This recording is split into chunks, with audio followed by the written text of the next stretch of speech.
네, 우리 사랑하는 성도님들 지난 한 주간도 평안하셨습니까? 5월 달도 벌써 하루밖에 남지 않았네요.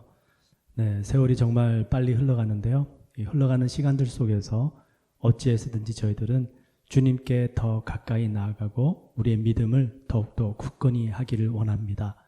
이 시간 다 함께 묵도드리심으로 예배 시작하겠습니다. 유대인은 표적을 구하고 헬라인은 지혜를 찾으나 우리는 십자가에 못 박힌 그리스도를 전하니 유대인에게는 거리끼는 것이요 이방인에게는 미련한 것이로되 오직 부르심을 입은 자들에게는 유대인이나 헬라인이나 그리스도는 하나님의 능력이요 하나님의 지혜니라. 아멘. 사도신경으로 신앙 고백 드리겠습니다. 전능하사 천지를 만드신 하나님 아버지를 내가 믿사오며 그 외아들 우리 주 예수 그리스도를 믿사오니 이는 성령으로 잉태하사 동정녀 마리아에게 나시고 본디오 빌라도에게 고난을 받으사 십자가에 못 박혀 죽으시고 장사한 지 사흘 만에 죽은 자 가운데서 다시 살아나시며 하늘에 오르사 전능하신 하나님 우편에 앉아 계시다가 저리로서 산자와 죽은 자를 심판하러 오시리라. 성령을 믿사오며 거룩한 공예와 성도가 서로 교통한 것과 죄를 사하여 주시는 것과 몸이 다시 산 것과 영원히 사는 것을 믿사옵나이다. 아멘. 이 시간 우리 새 찬송가 516장인데요. 옳은 길 따르라 의의 길을 우리 함께 찬양 드리겠습니다.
오늘 은혜 받으신 하나님 말씀은 잠언서 14장 26절과 27절 두 절 말씀인데요. 우리 함께 합독하도록 하겠습니다.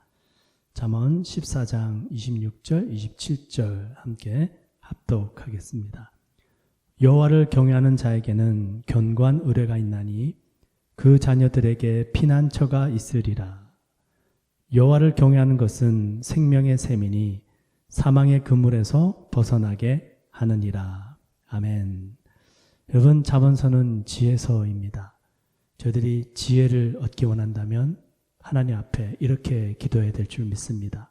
하나님, 하나님만을 경외하기 원합니다.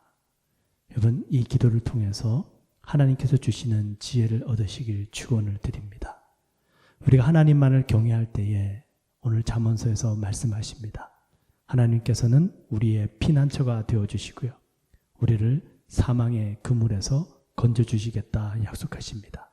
그러니 저희들이 오늘부터 기도할 때마다 꼭 이 기도를 빼먹지 마시고 기도하시길 축원드립니다. 하나님, 하나님만을 경외하는 삶 살게 하여 주옵소서. 오늘 설교 제목을 12,307천으로 정해봤는데요. 바로 하나님만을 경외하는 믿음의 사람들의 숫자입니다. 예수님의 12명의 제자, 그리고 기드온과 300명의 용사들, 엘리야 시대 때 바알에게 무릎 꿇지 않은 7,000명의 숨겨진 믿음의 사람들입니다. 여러분, 우리가 하나님만을 온전히 경외하며 믿음의 삶을 살아갈 때에 바로 우리들이 이 시대 12, 300, 7천의 믿음의 사람들이 될 줄 믿습니다. 엘리야 선지자가 낙심에 지쳐서 하나님 앞에 하소연하죠. 하나님, 저들이 선지자들 다 죽이고 저만 남았습니다. 하나님께서 엘리야 선지자를 위로해 주십니다. 그렇지 않다. 내가 바알에게 무릎을 꿇지 아니한 사람 7천을 남겨두었다. 여러분, 하나님께서 남겨둔 사람들이 있습니다. 하나님께서 여전히 믿음을 지켜주시고 또 하나님만을 경외하며 살아가는 사람들이 우리의 눈에 보이지 않지만 이 세상 곳곳에 숨어 있는 줄 믿습니다. 기드온과 300명의 용사들, 이들이 싸운 미디안 적군의 숫자는 13만 5천 명입니다. 한 명이 450명씩 감당했던 것입니다. 그러나 이들은 처음부터 300명이었던 것은 아닙니다. 처음에는 3만 2천 명이라는 큰 이스라엘 군인들이 모였습니다.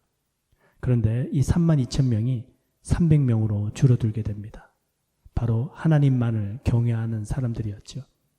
하나님께서 기도원을 통해서 그 과정을 말씀해 가시는데요. 한번 가만히 들어보십시오. 사사기 7장 2절에 이렇게 말씀하십니다. 여호와께서 기도원에게 이르시되 너를 쫓은 백성이 너무 많은즉 내가 그들의 손에 미디안 사람을 붙이지 아니하리니 이는 이스라엘이 나를 거스려 자긍하기를 내 손이 나를 구원하였다 할까 함이니라. 이제 너는 백성의 귀에 외쳐 이르기를 누구든지 두려워 떠는 자는 돌아가라 하라 하시니 돌아간 자가 22,000이요 남은 자가 10,000명이었더라. 전쟁에 승리한 다음에 하나님께 영광을 돌리지 않고 자기 스스로를 높이는 사람들, 하나님을 경외하지 않는 사람들입니다. 숫자의 적고 많음으로 인해서 하나님을 의지함으로 담대함을 얻기보다는 본인들의 숫자의 적음으로 두려움에 빠진 사람들, 하나님을 경외하지 못하는 사람들이었죠. 그렇게 해서 남겨진 사람들이 10,000명입니다. 이 10,000명의 숫자들만 해도 그래도 나름대로 하나님을 잘 의지하는 사람이라고 할 수 있겠습니다. 근데 하나님은 여기서 또 더 줄이십니다. 그 남은 10,000명에게 하나님은 이렇게 말씀하십니다. 내가 누구를 가리켜 이르기를 이가 너와 함께 가리라 하면 그는 너와 함께 갈 것이요 내가 누구를 가리켜 이르기를 이는 너와 함께 가지 말 것이니라 하면 그는 가지 말 것이니라 하신지라. 그러고 나셔서 하나님께서 그 남은 10,000명을 이끄시고 시냇가에 가서 물을 마시게 합니다. 이 10,000명이 다 물을 마시는데요. 9,700명의 사람들은 무릎을 꿇고 머리를 시냇물에 박고 물을 마십니다. 그런데 300명은 손으로 물을 떠서 물을 마십니다. 본인의 정욕 앞에, 참지 못하고 무릎을 꿇은 사람이 9,700명입니다. 전쟁에 싸우기 위해서 담대함을 얻었던 사람들이 10,000명이었습니다. 그러나 그 10,000명 중에 9,700명이나 되는 사람들은 본인의 정욕 앞에 무릎을 꿇은 것입니다.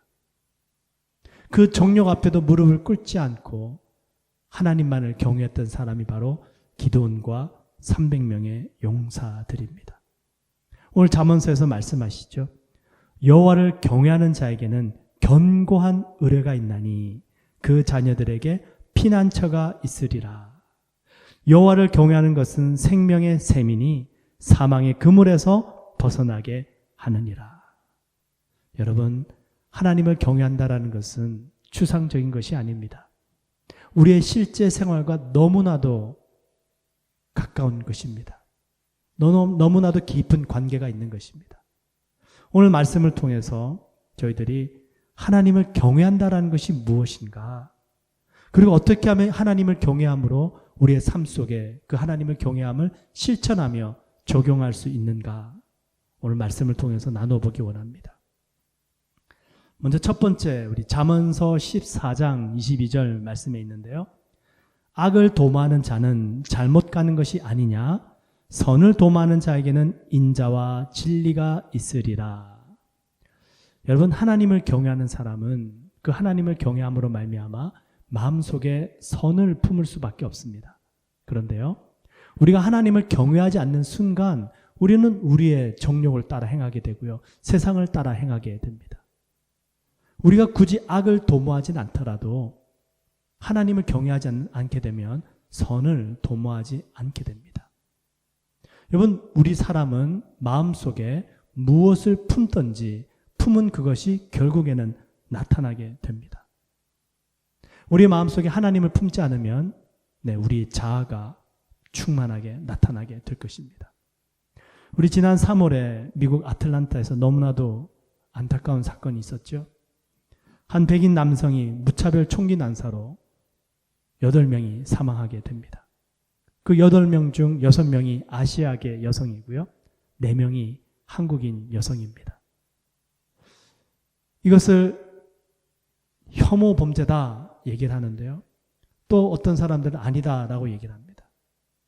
이 사건 직후에 체로키 카운티 보안관실에서 대변인이 기자들의 질문에 이렇게 대답합니다. 그 범죄자 롱은 자신이 성중독에 시달리고 있었고 유혹을 떨쳐내기 위해서 범죄를 저질렀다고 말했습니다. 또 그는 매우 나쁜 하루를 보내어서 결국에는 이런 참혹한 일을 저질렀습니다. 여러분, 나를 유혹하는 사람이 있다고 그 유혹하는 사람을 죽이면 됩니까? 내가 나쁜 일을 겪었다고 다른 곳에 가서 화풀이를 하면 됩니까? 예. 이 기자회견 이후에 더 큰 분란이 생겼죠. 여러분, 이 남성은요, 마음속에 어떤 특정 사람들 향한 미움이 가득했던 것입니다. 그리고 본인의 정욕이 가득 차 있었던 것이에요. 그리고 그것을 참지 못하고 결국에는 드러나게 한 것입니다. 이 사람의 그 속에 품었던 정욕과 악한 마음과 미움을 어떻게 다른 것에 변명을 할 수 있습니까? 결코 그럴 수는 없죠. 그 사람 속에 무엇을 품었던지 그것이 나타나게 된 것입니다. 우리 한국에서도 너무나도 충격적인 사건이 있었죠. 아버지 뻘 되는 택시기사가 젊은 승객에게 마스크를 쓰라고 그랬더니 그 마스크를 쓰라는 말 때문에 기분이 나빠서 택시기사를 무차별 폭행해버렸습니다. 왜 그랬을까요? 그 승객의 마음속에는 항상 분노가 있었던 것이에요. 그리고 그 분노뿐만이 아니라 본인의 힘을 의지하고 그 정욕을 따라 행하는 삶이 언제나 이 사람의 마음속에 가득했기 때문에 그 기회가 왔을 때에 표출된 것뿐입니다. 여러분, 사람은 마음속에 가득한 것을 언젠가는 나타나게 하는 것입니다. 여러분, 무엇을 가득한 것으로 품고 살아가십니까? 우리가 한순간도 하나님을 경외하지 않으면 우리의 정욕이 우리를 끊임없이 이끌고 갑니다. 하나님만을 경외할 때에 그 하나님을 경외함으로 우리의 마음속에 우리의 정욕을 이길 수 있는 힘과 우리가 선을 품을 수 있는 마음이 생긴다라는 것이에요. 여러분, 성령 충만한 사람도 또 자아가 충만한 사람도 모두가 열심히 살아갑니다. 열심히 살면 다 된다고 생각합니다. 여러분, 하나님 없는 열심이 얼마나 위험한 줄 아십니까? 하나님 없는 열심이 어쩌면 너무나도 위험할 수 있습니다. 다윗 같은 경우 한번 보세요. 마음이 뜨거웠습니다. 하나님의 언약궤를 다윗 성으로 옮겨오고 싶었습니다. 그런데 말씀이 없었죠. 그래서 그 언약궤를 그냥 수레에 실게 옮겨오게 됩니다. 어떻게 되나요? 큰 낭패를 겪게 되죠. 웃사가 죽고 언약궤는 다윗에게로 오지 않습니다. 결국에는 다시 말씀을 따라 제사장들의 어깨에 언약궤를 메고 다윗성으로 언약궤를 옮겨오게 됩니다. 여러분, 열심도 중요하지만 우리가 하나님을 경외함으로 하나님을 마음에 품고 주님의 말씀을 따라 열심을 내야 될 줄 믿습니다. 요즘 젊은 세대를 MZ세대라고 얘기를 하는데요. 이 MZ세대, 밀레니엄 제너레이션입니다. 이 세대들이 가지고 있는 여러 가지 특징이 있는데요. 그 중에 하나가 뭐냐면 워라밸입니다. work 그리고 life, 이 두 가지를 밸런스를 가지고 살아간다라는 것입니다. 그래서 이들은 work hard 이런 말을 별로 좋아하지 않습니다. 우리 과거에는 열심히 하면 다 잘 된다고 생각했습니다. 그래서 어른들이 젊은이들에게 충고해 줍니다. 열심히 해. 그러면 잘 될 거야. 근데 요즘 세대는 그렇지 않습니다. 그들은 work hard 이런 말 별로 좋아하지 않습니다. 이들은 work wise 이런 말을 좋아합니다. 지혜롭게 일을 하고 내 일하는 것과 내 삶, 내가 즐기고자 하는 것 사이에서 밸런스를 유지하는 삶, 이것을 추구하는 세대가 바로 MZ 세대입니다. 여러분, 우리 신앙도 마찬가지죠. 무조건 열심히 한다고 되는 것이 아니고요. 지혜롭게 일을 해야 될 줄 믿습니다. 우리 신앙인들이 어떻게 지혜롭게 살아갈 수 있을까요? 바로 하나님을 경외함으로 하나님께서 공급해 주시는 힘으로 사는 것입니다. 여러분, 하나님께서 공급해 주시는 힘으로 살면 얼마나 쉬운지 모릅니다. 하나님을 경외하면 하나님께서 주시는 힘이 있고요. 하나님이 주시는 지혜가 있습니다. 내가 하지 않아요. 내가 하려고 하니까 힘이 든 겁니다. 내가 하려고 하니까 시험에 빠지는 것이에요. 잠언서 14장 4절에 이 말씀이 있습니다. 소가 없으면 구유는 깨끗하려니와 소의 힘으로 얻는 것이 많으니라. 여러분, 소를 기르시면서 구유를 청소하시겠습니까? 아니면 구유 청소하기 귀찮다고 여러분들께서 직접 밭에 나가서 쟁기를 끄시겠습니까? 그죠? 그건 어리석은 것입니다. 내 힘으로 쟁기를 끌면서 밭을 일군다. 엄청나게 어리석은 것이에요. 여러분, 신앙생활도 마찬가지다라는 것입니다. 하나님을 경외함으로 우리의 마음이 불편할 수 있습니다. 내가 원하는 대로 할 수 없고 또 내가 가고자 하는 길 마음대로 갈 수 없고 하나님 경외하기 때문에 세상 정욕 따라 살 수 없는 그런 불편함이 있을 수 있어요. 하지만 그 하나님을 경외함으로 말미암아 얻는 힘과 지혜가 얼마나 놀라운지 모른다는 것이에요. 그러니 나는 내 마음대로 살래. 하나님 경외하는 거 내려놓고 그냥 내가 원하는 거 갈래. 이것은 마치 무엇과 같냐면요, 내 힘으로 밭에 나가서 쟁기를 끄는 것과 같다는 것이에요. 나 외양간 치우기 싫어. 나 소 키우는 것도 싫어. 귀찮아. 여러분, 지혜는 하나님을 경외하는 것입니다. 하나님을 경외할 때에 하나님께서 공급해 주시는 힘이 있습니다. 그래서 그 힘을 받아서 우리의 마음속에 선을 품고 선을 행하면서 살아가게 되는 것이죠. 감자탕 교회, 잘 알려진 교회인데요. 한때 우리 책도 베스트셀러로 팔린 적이 있는데요. 원래 이 교회 이름이 감자탕 교회가 아니고요, 광염교회라는 곳입니다. 한국은 한 건물 안에 식당도 있고 교회도 있고 또 여러 다른 상업 기관도 있잖아요. 근데 이 광염교회가 있었던 자리에 감자탕 식당이 있었던 겁니다. 다른 교회 같으면, 그렇죠, 그 교회 간판을 크게 하려고 감자탕 식당 간판 사이즈와 똑같이 하거나 더 큰 간판을 만들어서 걸 텐데, 이 광염교회는 그러지 않았습니다. 오히려 감자탕 식당집을 더 드러나게 하고 광염교회 간판은 작게 만들었던 것이죠. 이 광염교회 조연산 목사님이 처음 부임해서 가셨더니요, 그 교회 안에 분쟁이 일어나서 파가 두 파로 나눠져 있더랍니다. 그래서 이 목사님께서 물어보셨대요. 한 번은 한쪽 편에 가셔서 도대체 왜 이렇게 싸우십니까? 이유가 뭡니까? 물어봤더니 그쪽 대표가 이렇게 얘기를 합니다. 저희가 왜 이렇게 싸우겠습니까? 저희는 전부 다 하나님의 영광을 위해서 또 한 번 더 교회를 잘해보려고 하는 것 아닙니까? 그래요? 그렇군요. 또 반대편에 가서 물어보셨어요. 여러분 왜 그렇게 서로 다투시고 분쟁하십니까? 우리가 왜 그러겠습니까, 목사님? 다 잘해보려고 그러는데 저들이 저렇게 항상 딴지를 걸지 않습니까? 목사님이 깨달았습니다. 야, 이 두 그룹이 전부 다 서로 잘해보려고 하는 것이구나. 기도하고 고민한 끝에 바로 그 다음 줄 설교 날에 목사님이 이렇게 설교하셨어요. 여러분, 우리 이제 잘하지 맙시다. 우리 잘하려고 싸우게 된다면 우리 절대로 잘하지 맙시다. 그리고 싸우지 맙시다. 그냥 못하면서 평화롭게 지냅시다. 충격이죠. 여러분, 무슨 열심으로 무엇을 위해서 잘하려고 하십니까? 우리가 잘하려고 하는 그 잘함 속에 하나님을 경외하는 마음이 있습니까? 그죠? 우리가 하나님만을 경외하는 그 마음을 가지고 우리가 열심을 낼 때에 분쟁하게 될까요? 그렇지 않을 것입니다. 우리가 하나님을 경외하는 사람, 선을 도모하게 될 줄 믿습니다. 그러니 하나님을 경외하고 선을 도모하는 가운데에 하나님께서 공급해 주신 힘을 받아서 일을 하니까 평화롭게 일들이 진행하게 되는 것이죠.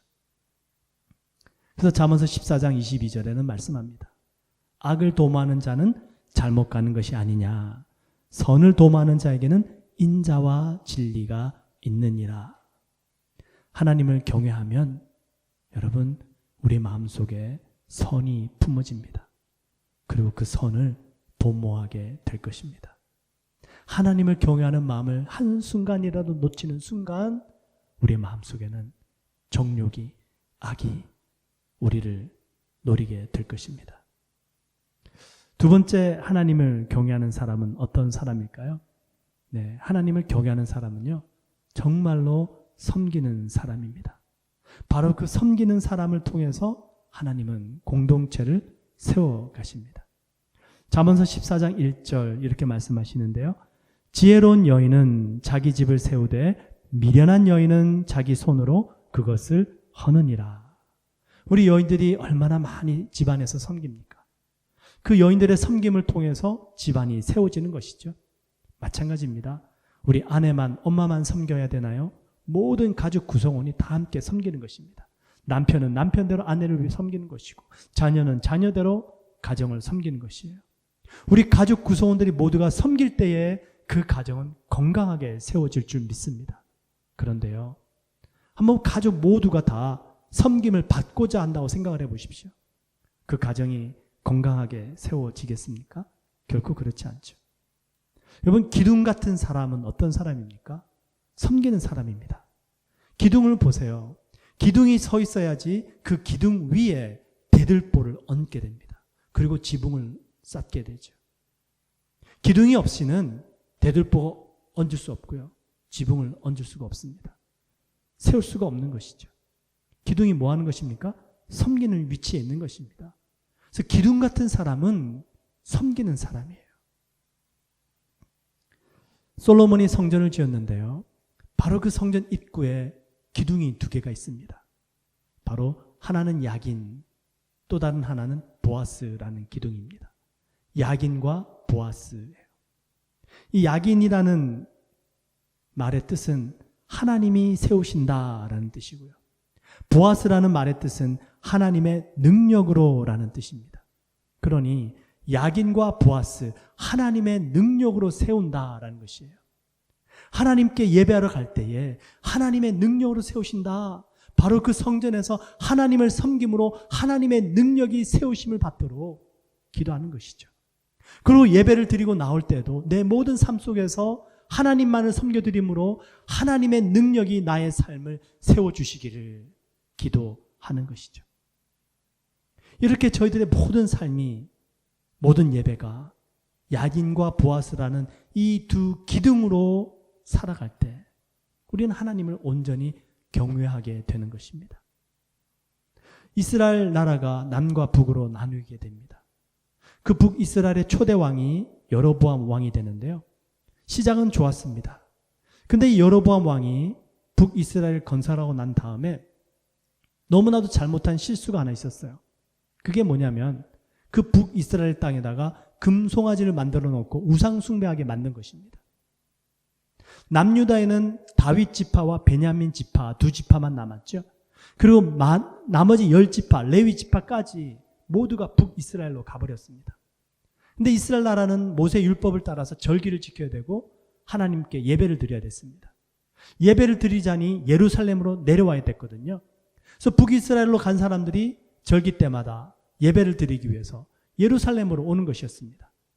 이 여로보암 왕이 가만히 보니까 이대로 두었다가는 다시 민심이 유다 나라로 돌아갈 것 같거든요. 그래서 꾀를 낸 게 뭐냐면 금송아지로 우상을 만들어 놓고 더 이상 예루살렘에 갈 필요 없습니다. 우리도 이곳에서 예배 드리면 됩니다. 라고 하고서는 자기 마음대로 제사장을 뽑고 북이스라엘 사람들로 그 금송아지를 섬기게 만든 것입니다. 그 마음의 동기가 뭐였습니까? 자기 입지를 다지기 위해서였죠. 하나님을 경외한 것이 아니었습니다. 결국 여로보암 왕 이후 북이스라엘 왕들은요, 한 명도 하나님을 경외하고 의로운 왕이 세워지지 않게 됩니다. 바로 그 길이 여로보암의 길이 됩니다. 내가 왕이었습니다 라는 책이 있는데요. 그 책을 쓰신 분이 사사기에 나오는 사사들의 이야기를 쭉 풀었었습니다. 그러면서 그 중에 한 사람 기드온의 이야기를 풀어 써가는데요. 그 기드온이 300명의 용사들로 사사의 역할을 충만하게 감당하고 난 다음에 그 이후에 큰 실수를 했더라고요. 기드온이 미디안과 전쟁에서 큰 승리를 거둔 다음에 기드온이 사사가 된 40년 동안 미디안 군대가 이스라엘을 한 번도 쳐들어오지 못하게 됩니다. 그리고 이스라엘 땅에는 태평성대가 이루어집니다. 그래서 이스라엘 사람들이 기드온에게 당신이 우리의 왕이 되소서, 당신의 후손들이 우리를 다스리게 하소서 청탁합니다. 그때 기드온이 이렇게 대답해요. 기드온이 그들에게 이르되 내가 너희를 다스리지 아니하겠고 나의 아들도 너희를 다스리지 아니할 것이요 여호와께서 너희를 다스리시리라 하니라.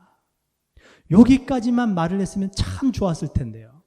기드온이요, 바로 그 다음에 이렇게 얘기를 합니다. 기드온이 또 그들에게 이르되 내가 너희에게 요청할 일이 있으니 너희는 각기 탈취한 귀고리를 내게 줄지니라 하였으니 이는 그들이 이스마엘 사람들이므로 금 귀고리가 있었습니다. 예, 기드온이요, 왕은 되고 싶진 않았는데 이 물질에 욕심이 있었던 것 같아요. 그래서 금귀고리를 달라고 그럽니다. 그 받은 금귀고리를 가지고 기드온이 뭘 하냐면요, 에봇을 만들어 버립니다. 그리고는 자기 집안에 모셔두고요, 사람들이 그 에봇을 우상 숭배하게 돼요. 이것이 나중에 기드온 집안의 올무가 됩니다. 사사기 8장 27절에 이렇게 기록해요. 기드온이 그 금으로 에봇 하나를 만들어 자기의 성읍 오브라에 두었더니 온 이스라엘이 그것을 음란하게 위함으로 그것이 기드온과 그의 집에 올무가 되니라. 왜 그랬을까요? 정말 하나님을 경외했던 기드온 아닙니까? 그리고 왕이 되지 않겠다, 하나님만이 여러분들 다스리실 겁니다 라고까지 얘기하지 않았습니까? 근데 왜 그랬을까요? 내가 왕이었습니다 쓴 저자는 이렇게 설명합니다. 기드온에게는 아들들이 70명이 있었어요. 아내들도 많았습니다. 그러니 기드온이 왕이 되는 것은 참 조심스러운 것이죠. 또 왕권을 자녀들에게 물려준다는 것도 쉬운 일은 아니었습니다. 권력 분쟁이 일어날 수도 있었고 또 왕위를 잃어버릴 수도 있기 때문에 그 일은 쉬운 것이 아니에요. 하지만 우리의 자녀들, 이 많은 자녀들이 재물만 넉넉하다면 그래도 잘 살 수 있지 않을까라고 생각했습니다. 그럼 어떻게 할까? 이 에봇으로 신상을 만들어 놓고 사람들이 이 신상을 섬기러 올 때마다 재물을 바치게 한다면 그 재물을 우리의 자녀들이 취할 것이고 우리 자녀들이 잘 살 수 있지 않을까. 기드온이 그렇게 생각했던 것 같습니다. 그래서 받은 금으로 에봇을 만들어서 자기 집안에 두니까 아니나 다를까 사람들이 그 금 에봇을 음란하게 섬기고 우상숭배했던 것이죠.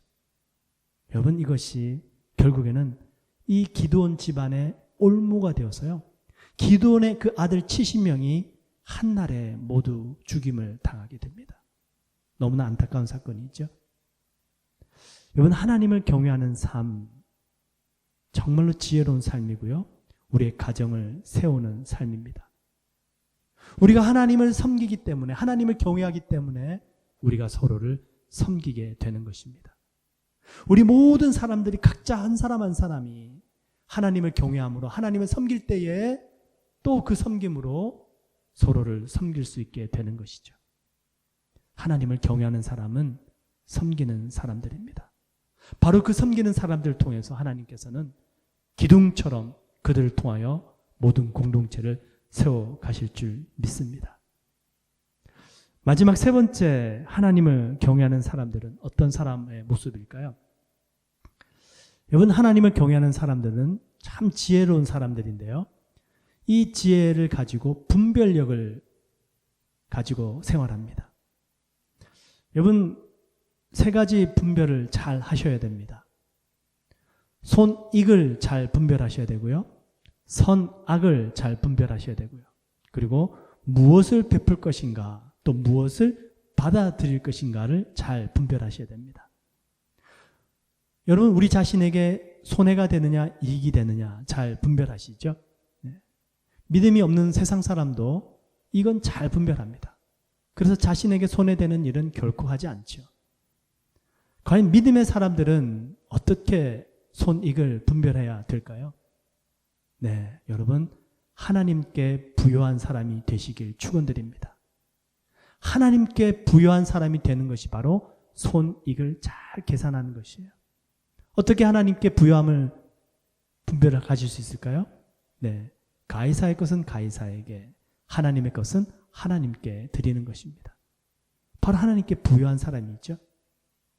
나 자신을 부요하게 하려고 할 때 우리는 하나님께 인색한 사람이 될 수 있습니다. 하나님 앞에서 하나님을 경외함으로 손익을 분별하는 사람, 하나님을 부요케 하는 사람입니다. 두 번째, 선과 악은 어떻게 분별할 수 있을까요? 하나님을 경외하는 사람들은 하나님의 말씀을 기준으로 선과 악을 분별합니다. 그것이 바로 하나님을 경외하는 사람의 모습이죠. 하나님께서 악하다고 하면 악한 것이에요. 하나님께서 선하다고 그러시면 선한 것입니다. 바로 그것이 하나님을 경외함으로 나오는 선과 악의 분별입니다. 그리고 마지막 세 번째로요, 무엇을 베풀고 무엇을 받아들여야 할까요? 이것을 잘 분별하십시오. 잠언서 13장 15절에 이렇게 말씀하세요. 선한 지혜는 은혜를 베푸나, 네, 선한 지혜는 은혜를 베푼답니다. 잠언서 13장 18절에는요, 훈계를 저버리는 자에게는 궁핍과 수욕이 이르거니와, 훈계를 저버리는 사람은 궁핍과 수욕이 찾아온답니다. 자, 무엇을 베풀라고요? 은혜를 베풀어야 됩니다. 무엇을 받아들여야 될까요? 훈계를 받아들여야 됩니다. 이것을 거꾸로 하시면 안 돼요. 나에게 은혜만 받아들이고 훈계는 거절하고. 이것은 지혜로운 모습이 아닙니다. 하나님을 경외하는 모습이 아니에요. 하나님을 경외하는 사람은 선한 지혜를 가지게 되는데 그 선한 지혜는 은혜를 베풀고 하나님의 훈계 말씀은 받아들이는 사람입니다. 바로 이것을 통해서 우리는 이 땅에서 하나님을 경외하고 지혜로운 삶을 살 수 있게 된다라는 것인데요. 터진 만두 이야기가 있습니다. 한 동네에 만두집을 운영하는 사장님이 있었는데요. 같은 동네에 사는 가난한 집 오누이가 있었습니다. 이 오누이들은 가난했기 때문에 만두를 사 먹을 돈이 없었어요. 그래서 만두를 찌고 있으면 가게 앞을 그냥 흘낏흘낏 쳐다보고 지나가곤 했습니다. 그리고 겨울날에는요, 그 솥뚜껑 위에 지나가다가 손을 녹이려고 잠깐 얹었다가 지나가곤 했어요. 한 번은 사장님이 그 오누이가 너무나도 안타까워서 만두를 거저 먹으라고 줬는데요. 이 누이가 괜찮다고 우리 집에 가서 밥 먹어야 된다고 그냥 가더랍니다. 얻어먹고 싶지는 않았던 거죠. 본인들의 그 가난함 때문에 거지 행색은 하고 싶지 않았던 것입니다. 이 사장님은 참 안타까우면서도 대견스러워 보였습니다. 그 모습을 본 이 사장님의 아내는 핀잔을 줍니다. 왜 그 만두를 팔지 않고 그냥 공짜로 주냐고, 하나라도 더 팔아서 이윤을 남겨야 되지 않냐고. 이 아내의 눈치가 이제 보이기 시작하는 거죠. 그러다 어느 날 만두를 쪘는데요. 만두 몇 개가 이렇게 터져버린 겁니다. 터진 건 팔 수가 없는데 이 사장님이 생각을 한 겁니다. 이 터진 만두는 나중에 그 오누이 학교 끝나고 지나가면 줘야 되겠다. 그날도 오누이가 지나가길래 불러서 가까이 오라고. 이 만두가 터져서 우리가 팔지 못하니까 이건 너희들이 먹어도 된다고. 그제서야 누이가 감사하다면서 터진 만두를 먹고 또 자기 동생에게도 줍니다. 그 모습을 본 사장님이요, 아이디어가 떠올랐습니다. 터진 만두를 아이들에게 나눠주면 되겠구나. 그러면 아내 눈치를 보지 않아도 되고 또 아이들의 자존심을 건들지 않을 수도 있고, 그래서 터진 만두가 생긴 거예요. 얼마나 여러분 선한 지혜입니까? 여러분, 은혜를 베풀면서도 자기의 공로를 주장하는 것 선한 지혜가 아니죠. 은혜를 베풀면서 상대방의 마음을 위로해주고 또 겸손히 섬기는 모습, 바로 선한 지혜, 하나님을 경외하는 지혜입니다. 그래서 영어 표현을 보시면요, 제가 당신을 도와드려도 될까요? 를 영어로 어떻게 표현합니까? May I help you? 이렇게 얘기를 합니다. 허락을 받는 거예요. 제가 당신을 도와드려도 되겠습니까? 그죠? 내가 힘이 있고 능력이 있으니까 내가 당신을 도와주겠습니다. I will help you. 이게 아닙니다. May I help you? 제가 당신을 섬겨드려도 되겠습니까? 선한 지혜입니다. 은혜를 베풀어도 되겠습니까? 그러고 나서 복음서에 나타난 예수님의 모습을 가만히 생각을 해보니까요, 예수님께서는 한 번도 자신의 하나님의 아들로서 능력과 그 전능하심을 사람들보다 높은 곳에서 베푼 것이 아니시더라고요. 주로 예수님께서 기적을 행하실 때 뭐라고 말씀하십니까? 그들을 불쌍히 여기시고, 그죠? 긍휼히 여기십니다. 그리고 또 뭐라고 말씀하세요? 너의 믿은 대로 될지어다 말씀하십니다. 내가 나의 능력으로 너를 도와줄게, 이게 아니고요, 너의 믿은 대로 될지어다. 예수님은 저기 높은 곳에서 나처럼 해봐, 나 따라와, 그러지 않으세요. 예수님은 이 낮고 낮은 이 땅 위에 죄인과 같은 우리의 모습으로 똑같이 오셔서 우리들에게 믿음을 주십니다. 여러분, 고난에 빠진 사람들 향해서 불교는 이렇게 말합니다. 모든 것을 비우고 내려놓으세요. 돌을 닦아보세요. 그러면 해탈하게 될 것입니다. 스스로 노력하시오라는 것이. 힌두교는 이렇게 얘기를 합니다. 그것은 당신의 업보니 당신의 운명입니다. 이 생에서 그 운명을 다하면 다음 생에 축복이 있을 것입니다. 이게 힌두교의 가르침입니다. 유교는 뭐라고 말합니까? 인과응보를 얘기를 합니다. 당신이 잘못했으니 그런 결과를 가져왔습니다. 앞으로는 조심하시오. 여러분, 우리 예수님은 뭐라고 말씀하실까요? 죄와 고난에 빠진 사람들에게 우리 주님은 아무 말씀도 하지 않으십니다. 우리와 똑같은 모습으로 우리 옆에 오셔서 나와 함께 가자. 나를 따라오너라. 우리 주님은 우리를 구원해 주시는데요. 우리 옆에 오셔서 우리와 함께 동행하시고 우리를 인도해 가십니다. 이분이 우리 주님이십니다. 그러니 우리가 주님을 경외하는 마음을 가질 때에 우리의 마음속에 선을 품게 되고요. 섬기게 되고요. 정말로 하나님을 위해서 우리 모두가 연합하게 되더라라는 것이죠. 여러분, 지혜는 하나님을 경외하는 것입니다. 그리고 지혜는 그 행함으로 옳다함을 얻게 됩니다. 마태복음 11장 19절, 지혜는 그 행한 일로 인하여 옳다함을 얻느니라. 죄와 고난에 빠진 인간을 구원하기 위해서 어떤 신이 지혜를 가지고 행했나요? 많은 종류의 가르침은 있습니다.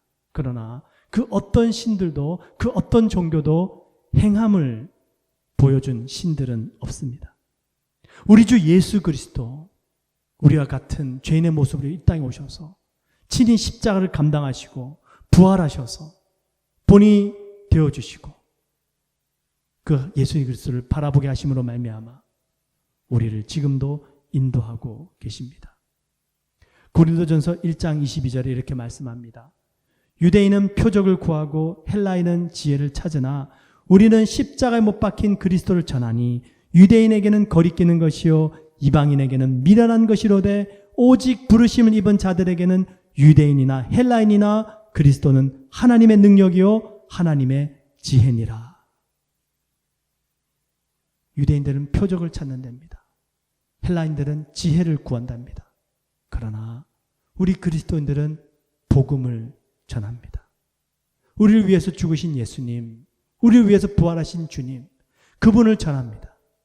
그분을 전하기 위해서 우리는 그분을 경외함으로 우리의 마음속에 선을 품고 그 선한 지혜로 은혜를 베푸는 것이죠. 은혜를 베풀 때에 복음의 역사가 함께 나타나게 되는 것입니다. 은혜를 베풀지 않으면 복음의 역사가 나타나지 않아요. 하나님을 경외하는 사람, 선한 지혜로 은혜를 베풀고요. 하나님을 경외하는 사람, 기둥과 같이 섬김을 통해서 가정을 세우고 공동체를 세워가는 사람입니다. 하나님을 경외하는 사람, 열심만 내는 사람이 아니에요. 자아가 충만한 사람이 아닙니다. 하나님께서 공급하시는 힘을 받아서 성령의 충만함을 받아서 하나님을 경외함으로 그 마음속에 선을 품고 그 선이 잉태되고 잉태된 선이 나타나게 되는 것입니다. 선을 행하는 각 사람에게 영광과 존귀와 평강이 있으리니 첫째는 유대인에게요 또한 헬라인에게로다. 여러분, 하나님을 경외하시고 마음속에 선을 품으시고 섬기시고 은혜를 베푸시길 축원을 드립니다. 하나님 감사합니다. 하나님을 경외하는 삶이 우리의 실생활 속에서 적용되게 하여 주옵소서. 매 순간마다 하나님을 경외함으로 믿음의 삶, 지혜의 삶, 선을 행하는 삶 살게 하여 주옵소서. 너무나도 빨리 흐르는 시간들 속에 이 악한 세대 속에 12, 300, 7천의 믿음의 사람이 되어서 하나님만을 경외하는 저희 모두 되게 축복하여 주시옵소서. 예수님의 이름으로 간절히 기도드리옵나이다. 아멘.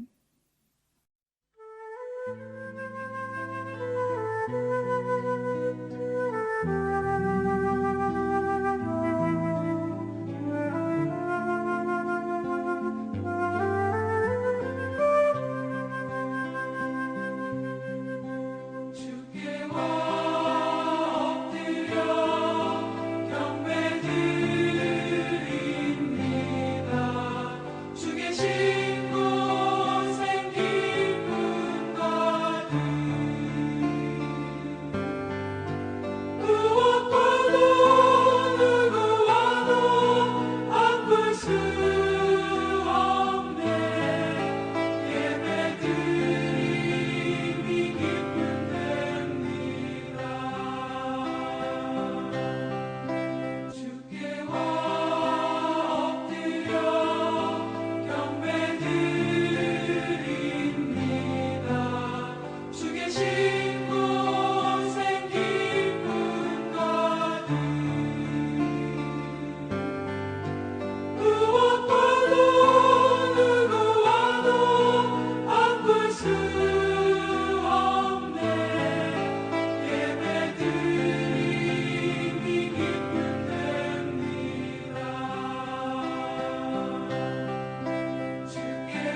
축도드리겠습니다. 이제는 우리 주 예수 그리스도의 무한하신 은혜와 우리 하나님 아버지의 극진하신 사랑하심과 성령님의 내주하시고 교통하시고 충만케 하시는 귀한 역사가 우리 모든 성도님들의 삶과 가정과 행사 위에 이제부터 영원토록 넘치시기를 간절히 축원드리옵나이다. 아멘.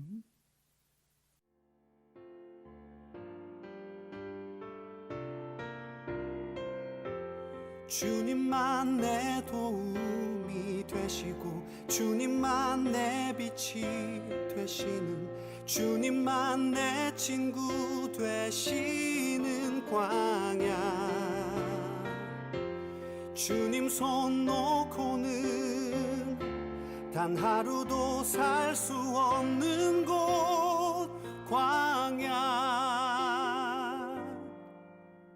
광야에 서 있네